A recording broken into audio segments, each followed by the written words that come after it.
Biologi Universitas Sunto Maroso. Di sini saya akan menjelaskan sedikit materi tentang lingkungan. Apa itu lingkungan?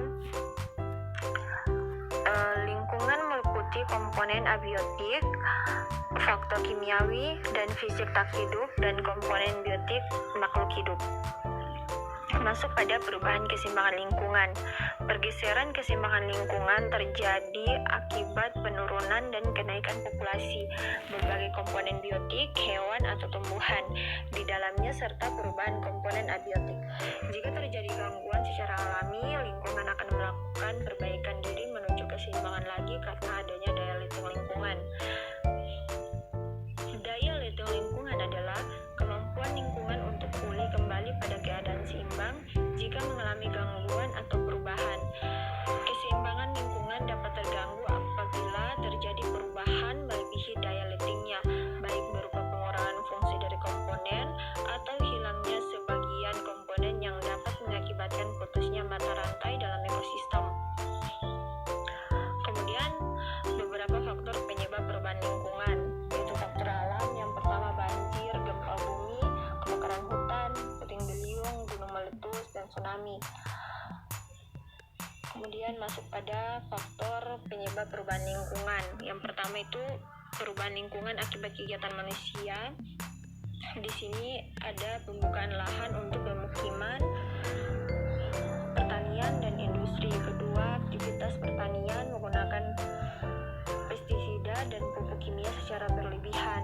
Tiga, eksploitasi sumber daya laut yang tidak ramah lingkungan. Pencemaran air.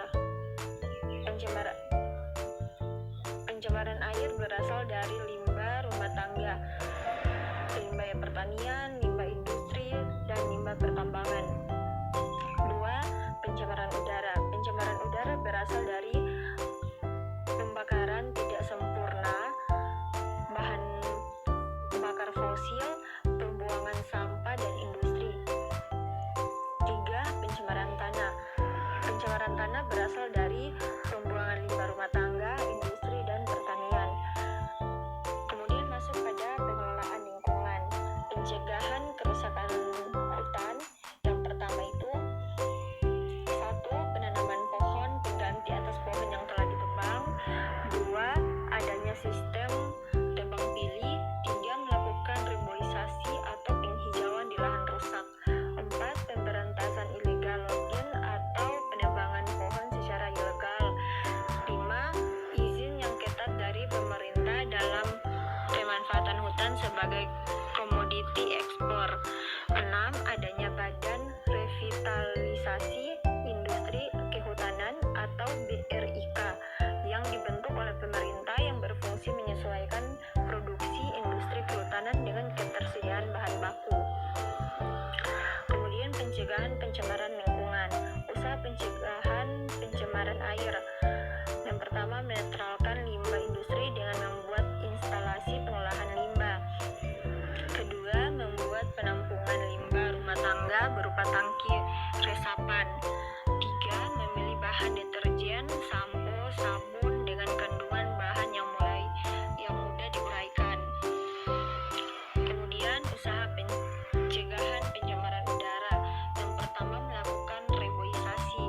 Kedua, adanya program pengendalian pencemaran udara, yaitu membangun kualitas udara permanen dan stasiun udara bergerak, dan memperkecil kandungan PB atau timbal pada bensin.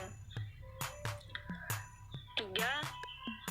Mengalahkan penanaman pohon angsana sebagai jenis pohon yang efektif mencegah pencemaran udara. 4. Memotivasi masyarakat untuk berperan aktif dalam melakukan penghijauan. Kemudian pencegahan pencemaran lingkungan. Usaha pencegahan pencemaran tanah. Yang pertama, mengurangi bahan pencemaran dari sumbernya untuk mencegah dampak lingkungan yang lebih berat.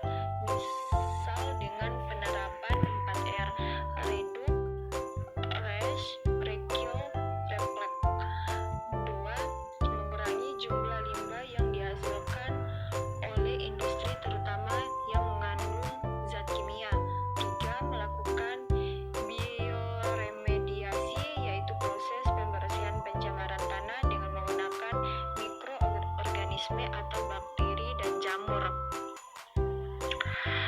Prinsip 4R. Prinsip 4R di sini yaitu yang pertama, reduce, mengurangi penggunaan barang-barang yang dapat menghasilkan sampah. Yang kedua, reuse, memakai kembali barang-barang yang masih bisa dipakai. Kemudian replace, usaha perbaikan demi lingkungan. Yang terakhir, recycle, mendaur ulang barang yang sudah tak terpakai. Sekian hasil pemaparan materi dari saya. Saya ucapkan banyak terima kasih.